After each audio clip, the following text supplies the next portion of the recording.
Ledger ఇచ్చినప్పుడు ఎలా చేయాలనేది సింపుల్‌గా చూద్దాం. ఇప్పటికే క్లాస్ రూమ్‌లో మనం డెబిట్, క్రెడిట్ ప్రిన్సిపల్స్‌తో చాలా సార్లు లెడ్జర్ అకౌంట్స్ చేసున్నాం. అయితే ఎగ్జామినేషన్‌లో ఇవన్నీ మనం డెబిట్, క్రెడిట్స్ రూల్స్ రాకపోయినా లెడ్జర్ అకౌంట్స్ చేయొచ్చు. ఎలా చేయొచ్చో ఒకసారి చూద్దాం. మనకి జనరల్‌గా పబ్లిక్ ఎగ్జామినేషన్స్‌లో 2 టైప్స్ ఆఫ్ ప్రాబ్లమ్స్ వస్తాయి. ఒకటి బ్యాలెన్స్ డ్యూ టు అని గాని, లేదా బ్యాలెన్స్ డ్యూ ఫ్రమ్ అని గాని వస్తాయి.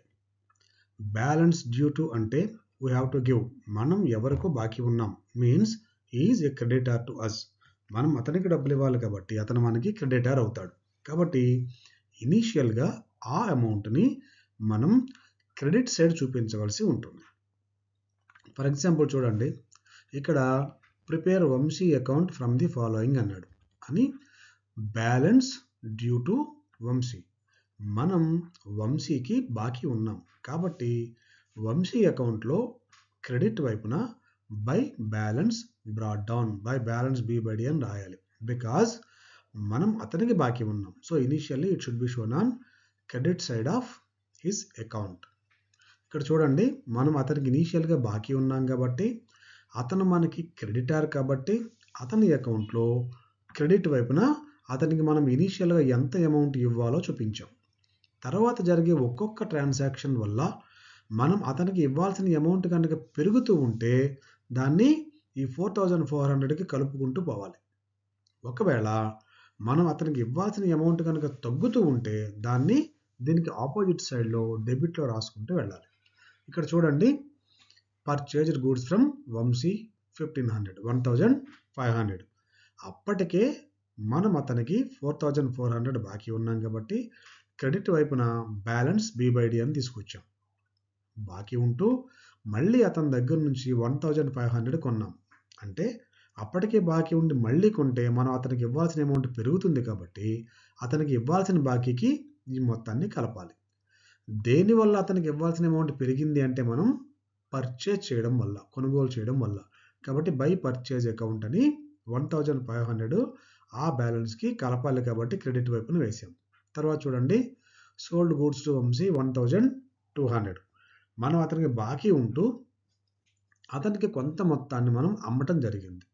సో ఇప్పుడు మనం అతనికి సరుకు అమ్మాం కాబట్టి అతనికి మనం ఎప్పటికీ బాకీ ఉన్నాం కాబట్టి ఇప్పుడు మనం అతనికి సరుకు అమ్మితే మనం అతనికి ఇవ్వాల్సిన మొత్తం తగ్గిపోతుంది. సో కాబట్టి దాన్ని ఆపోజిట్ సైడ్లో అంటే డెబిట్ సైడ్లో వేసుకుంటూ రావాలి. సో చూడండి, టు సేల్స్ అకౌంట్ 1200.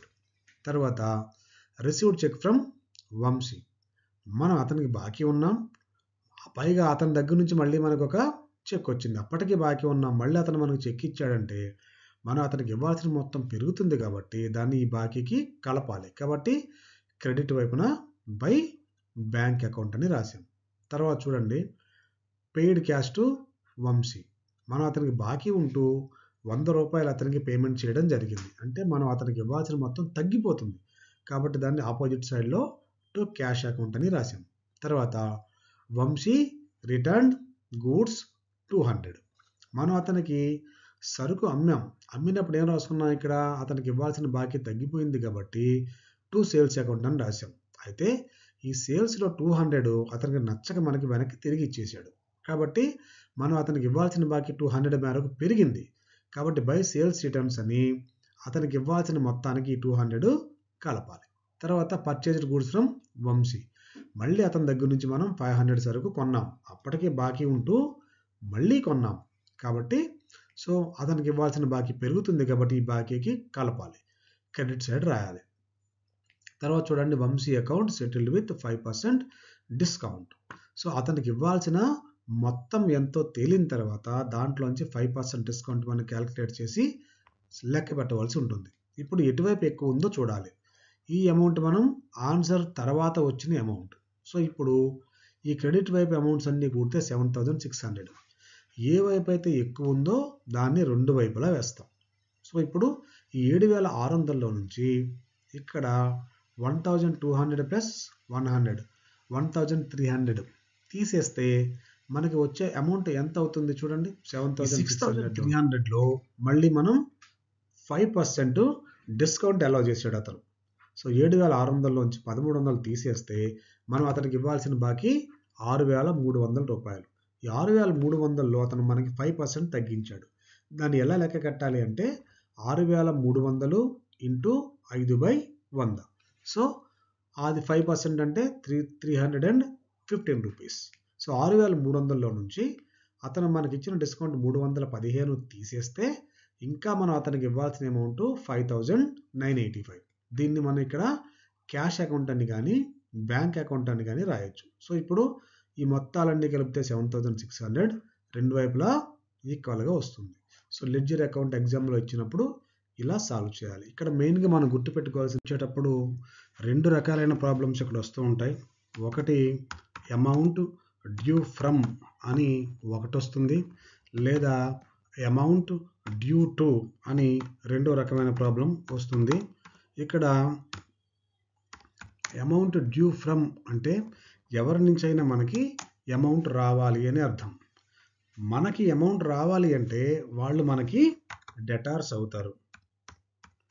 కాబట్టి వాళ్ళ అకౌంట్ ఓపెన్ చేసేటప్పుడు ఈ బ్యాలెన్స్ని ఫస్ట్ డెబిట్ వైపున టు బ్యాలెన్స్ బ్రాట్ డౌన్ అని రాయాలి.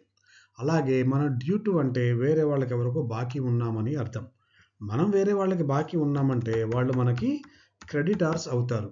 కాబట్టి లెక్కలో ఇచ్చిన మొట్టమొదటి బ్యాలెన్స్ని డ్యూ టు అని కనుక ఇస్తే క్రెడిట్ వైపున బై బ్యాలెన్స్ బ్రాట్ డౌన్ అని రాయాలి. బై బ్యాలెన్స్ B/D అని రాయాలి. అదే డ్యూ ఫ్రమ్ అని ఇస్తే కనుక డెబిట్ వైపున బ్యాలెన్స్ B/D అని రాయాలి. టు బ్యాలెన్స్ B/D అని రాయాలి. ఈ తర్వాత ఒకవేళ డ్యూ ఫ్రమ్ అని ఇస్తే అతను మనకి డెటార్ కాబట్టి వాళ్ళ దగ్గర నుంచి కొంత అమౌంట్ రావాలి. దాన్ని ముందు మనం డెబిట్ సైడ్ రాసుకుంటాం. రాసిన తర్వాత ఇంకా అతని నుంచి కనుక మనకి అమౌంట్ ఏమైనా ఎక్స్ట్రా రావాలి అనుకుంటే ఈ డెబిట్ బ్యాలెన్స్కి కలుపుకుంటూ పోతాం. ఒకవేళ అతను మనకి ఇవ్వాల్సిన అమౌంట్ తగ్గుతూ ఉన్నట్లయితే కనుక దాన్ని ఆపోజిట్ సైడ్ రాసుకుంటూ వెళ్తాం. సో ఇక్కడ అమౌంట్ డ్యూ టు అంటే అతను మనకి క్రెడిటర్ కాబట్టి అలాంటి సందర్భంలో ఏం చేస్తామంటే సరిగ్గా దీనికి ఆపోజిట్లో మనం ఏం చేయాలో సో అలా చేస్తాం. ఇక్కడ డ్యూ ఫ్రమ్ చేసిన దానికి ఎగ్జాక్ట్గా ఆపోజిట్లో ఇక్కడ చేస్తాం. ఫర్ ఎగ్జాంపుల్ ఇక్కడ ఈ ప్రాబ్లం చూడండి. Amount due from Sudha. Amount due from Sudha అంటే సుధా నుంచి మనకి రావాలి. ఇప్పుడు మనం సుధా అకౌంట్ వేసిన తర్వాత డెబిట్ క్రెడిట్ సైడ్లో డ్రా చేస్తాం.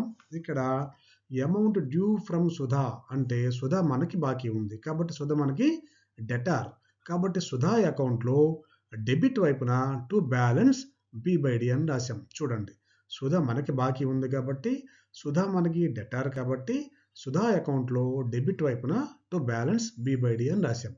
తర్వాత ఒక్కొక్క ట్రాన్సాక్షన్ని తీసుకుంటూ సుధా మనకి ఇవ్వాల్సిన అమౌంట్ కనుక పెరుగుతూ ఉంటే ఈ అమౌంట్కి కలుపుకుంటూ పోవాలి.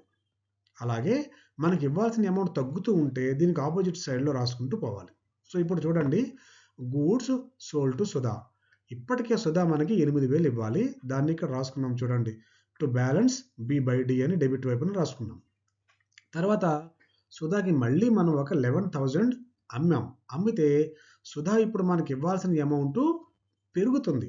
అప్పటికే మనకి బాకీ ఉంది, మళ్ళీ అమ్మాం కాబట్టి సుధా మనకి ఇవ్వాల్సిన అమౌంట్ పెరుగుతుంది కాబట్టి అప్పటికి ఉన్న బాకీకి దీన్ని కలపాలి.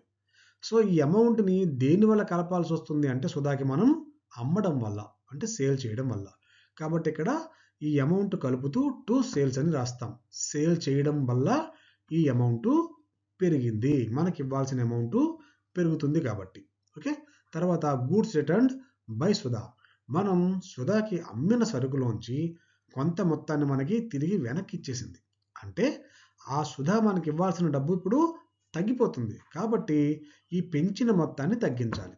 అకౌంటింగ్లో ఇక్కడ మైనస్లు వేయకూడదు, సరిగ్గా దానికి ఆపోజిట్ సైడ్లో కరస్పాండింగ్ ఎంట్రీ వేయాలి. ఇక్కడ సుధా మనకి ఇవ్వాల్సిన అమౌంట్ పెరుగుతున్నట్లయితే ఈ మొత్తాన్ని కలుపుతూ పోతాం. అలాగే మనకి ఇవ్వాల్సిన మొత్తం తగ్గుతున్నట్లయితే ఆపోజిట్లో క్రెడిట్ సైడ్లో రాసుకుంటాం. చూడండి, goods written by Sudha. Sudha మనకి రిటర్న్ ఇచ్చేసింది కాబట్టి క్రెడిట్ వైపున బై సేల్స్ రిటర్న్స్, ఎందుకంటే మనం అమ్మిన సరుకుని వెనక్కి ఇచ్చేసింది.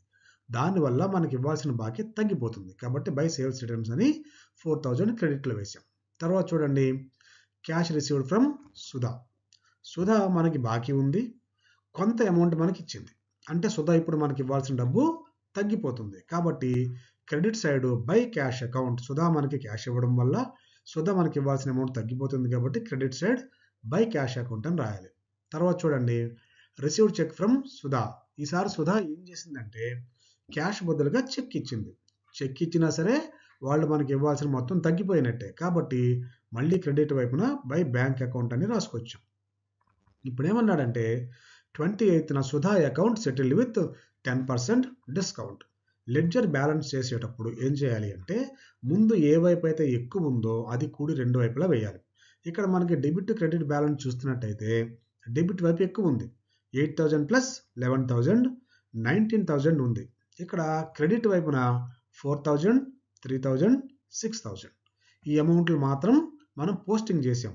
ఇది చిట్ట చివరికి మనం చేయాల్సిన ఆన్సర్ కాబట్టి ఇది ఇప్పుడే రాదు.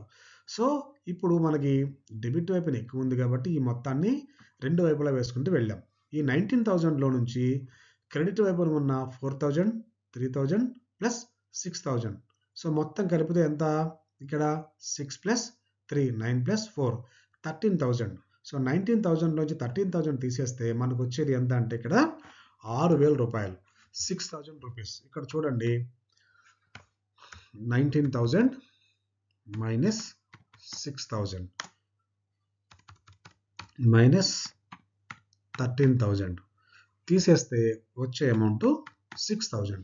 ఈ 6,000లో సుధాకి మనం 10% డిస్కౌంట్ ఇచ్చాం. సో డిస్కౌంట్ ఎలా లెక్క కట్టాలి, మనకి రావాల్సిన అమౌంట్ 6,000 కాబట్టి 6,000 ఇంటూ 10% కాబట్టి 10/100.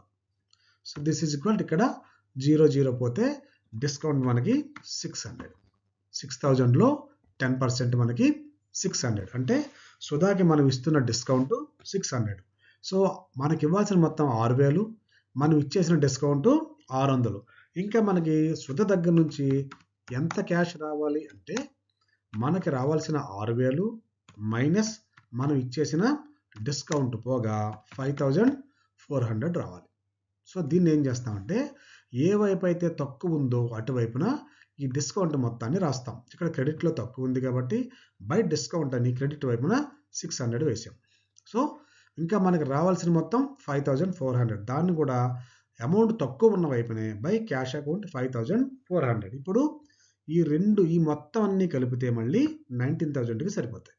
సో ఇక్కడ ముఖ్యంగా మనం గుర్తుపెట్టుకోవాల్సింది ఏంటంటే అమౌంట్ డ్యూ ఫ్రమ్ అంటే వాళ్ళు మనకి డెటార్స్ బాకీ ఉన్నారు కాబట్టి డెబిట్ వైపున టు బ్యాలెన్స్ B/D అని తీసుకోవాలి.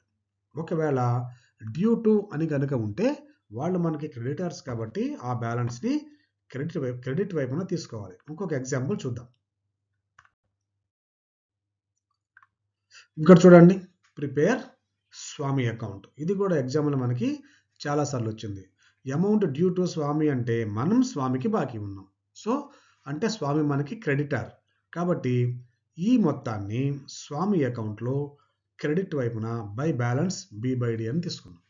సో ఇక నుంచి జరిగే ప్రతి ట్రాన్సాక్షన్ వల్ల మనం స్వామికి ఇవ్వాల్సిన మొత్తం కనుక పెరుగుతూ ఉంటే క్రెడిట్ వైపున రాయాలి. అలాగే మనం స్వామికి ఇవ్వాల్సిన మొత్తం తగ్గుతూ ఉంటే దాన్ని ఇక్కడ డెబిట్ వైపున రాసుకుంటూ రావాలి. ఇక్కడ చూడండి, గూడ్స్ పర్చేజర్ ఫ్రమ్ స్వామి. మనం అప్పటికే స్వామికి 12,000 బాకీ ఉన్నాం, మళ్ళీ కొన్నాం 16,000 అంటే మనం ఇవ్వాల్సిన బాకీ పెరిగింది కాబట్టి క్రెడిట్ వైపున బై పర్చేజెస్ అకౌంట్. ఈ అమౌంట్ ఎందుకు పెరిగింది, మనం పర్చేజ్ చేయడం వల్ల పెరిగింది కాబట్టి బై పర్చేజెస్ అకౌంట్ అని 16,000 రాసాం. తర్వాత గూడ్స్ రిటర్న్ టు స్వామి. మనం స్వామి దగ్గర నుంచి 16,000 రూపాయలు సరుకు కొని దాంట్లో 5,000 రూపాయల సరుకు మనకు నచ్చలేదు కాబట్టి వెనక్కి ఇచ్చేసాం. అంటే స్వామికి మనం ఇవ్వాల్సిన అమౌంట్ తగ్గుతుంది కాబట్టి దాన్ని ఆపోజిట్ సైడ్లో డెబిట్ వైపున రాయాలి. టు పర్చేస్ రిటర్న్స్, మనం కొన్న సరుకుని వెనక్కి ఇచ్చేసాం, దానివల్ల స్వామికి మనం ఇవ్వాల్సిన మొత్తం తగ్గుతుంది కాబట్టి ఇక్కడ టు పర్చేస్ రిటర్న్స్ 5,000 అని రాసాం. తర్వాత చూడండి, క్యాష్ పెయిడ్ టు స్వామి. తర్వాత స్వామికి మనం ఒక 6,000 ఇచ్చాం. మనం స్వామికి బాకీ ఉన్నాం, బాకీ ఉండి ఒక 6,000 ఇచ్చాం అంటే ఇప్పుడు మనం అతనికి ఇవ్వాల్సిన అమౌంట్ తగ్గిపోతుంది కాబట్టి ఆపోజిట్ సైడ్లో టు క్యాష్ అకౌంట్ అని రాయాలి. తర్వాత గూడ్స్ పర్చేజర్ ఫ్రమ్ స్వామి. అసలే మనం స్వామికి బాకీ ఉన్నాం, మళ్ళీ కొన్నాం అంటే అతనికి మనం ఇవ్వాల్సిన అమౌంట్ పెరుగుతుంది కాబట్టి క్రెడిట్ వైపున అగైన్ బై పర్చేజెస్ అకౌంట్ అని 9,000 రాయాలి. సో ఇప్పుడు ఏ వైపు అయితే ఎక్కువ ఉందో ఇందాకలాగానే రెండు వైపులా ఆ మొత్తాన్ని వేయాలి. ఇప్పుడు క్రెడిట్ వైపు ఎక్కువ ఉంది. 12, 16, 9 మొత్తం కలిపితే 37,000. ఈ 37,000ని రెండు వైపులా వేసాం. తర్వాత డెబిట్ వైపులో ఉన్న 5,000, 6,000, 11,000 తీసేస్తే వచ్చిన అమౌంట్ మనకి ఎంత అంటే 37,000 నుంచి 11,000 తీసేస్తే 26,000. ఈ 26,000లో మళ్ళీ మనం 10% డిస్కౌంట్ అలౌ చేసాం. చూడండి ఇక్కడ 37,000 ఇవ్వాలి. సో దాంట్లోంచి మనం అప్పటికే అతనికి ఇచ్చేసిన మొత్తం 11,000. అంటే డిఫరెన్స్ అమౌంట్ ఎంత ఇక్కడ 26,000.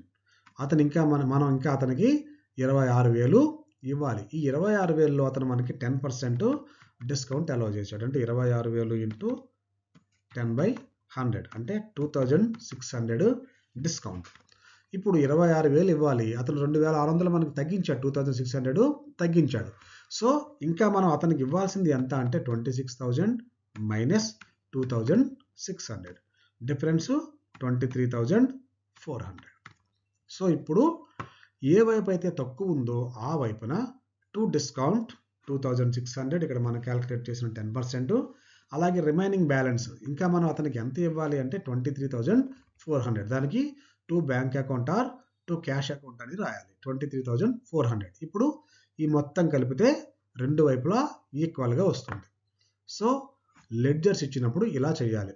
మనం ముఖ్యంగా గుర్తుపెట్టుకోవాల్సింది మన డ్యూ టూనా డ్యూ ఫ్రమ్మా. అతని నుంచి మనకి రావాలి. డ్యూ ఫ్రమ్ అంటే రావాలి కాబట్టి అది డెబిట్ వైపున టు బ్యాలెన్స్ B/D అని వేయాలి. ఒకవేళ మనం ఇవ్వాలనుకోండి అతను మనకు క్రెడిటార్ కాబట్టి క్రెడిట్ వైపున బై బ్యాలెన్స్ B/D అని వేయాలి. సో ఇలా సింపుల్గా చేస్తే ఇక్కడతో ప్రాబ్లం పూర్తయిపోతుంది. ఎట్టి పరిస్థితుల్లో